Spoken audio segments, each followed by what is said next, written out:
the arrow, right? Okay. So I was watching a YouTube video of a native German speaker reading out the German alphabet. Don't ask why. But I happened to glance at the comments, and I did notice that this video had generated a huge amount of discussion. There were lots of comments from outraged native English speakers who'd learned a bit of German, and they had decided that the pronunciation on the video was completely wrong, or that this German person came from a really small village in the middle of nowhere and had a weird accent. And they were commenting on this. And as a linguist, I was actually really interested in this. What provoked these comments? I thought that there was probably some really interesting linguistic processes going on in the background, and I'm going to tell you about those. So the letters that seem to cause the most problems, these ones, B, C, D, E, and not F, and G, and you'll notice that they all actually rhyme in German, and that's because they share a common vowel sound. Now, vowel sounds can be classified on this chart here. This is actually a side view of your mouth, believe it or not, and they can be classified according to the position of the tongue in the mouth, whether it's low, high, forward, or back, or more backwards. And we're actually concentrating today on sounds that are in the top corner. The one at the very top is the kind of English sound E, like in the word seed or something. The one with the funny little arrow on it in the middle is an A sound. It moves during the pronunciation, sort of in an upwards direction, like in the word late. Now, in the German alphabet, when you say B, C, D, you're actually making an ear sound, which falls pretty much in between these two English sounds.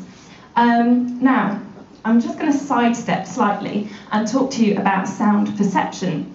Actually, on the chart that I just showed you, all of the vowels have a slightly different frequency. And what we do, our perceptual system learns to associate particular sound frequencies with stored representations of sounds in your own language. So it's like a filing system that's constantly matching the input with the stored representations. Now, when you learn a new language, you actually eventually have to create a whole new filing system for that language. But that takes time and a lot of exposure to the new language. So at the start, you're actually completely reliant on the categories of sounds in your first language to categorize what's coming in the second language. Okay, so back to our YouTube commenters then. Imagine them in their learning phase. This is just when they're being introduced to sounds of German. The task of the perceptual system at this stage is to categorize the input that they're getting. So as we've said, the categories that they've got available to them are only the English categories. They don't have any sort of German categories to put the sounds in. So we've got an E category and we've got an A category. But then, as we heard, the German sound falls really directly in between these two. So you can't really put it in either category, but you have to pick one.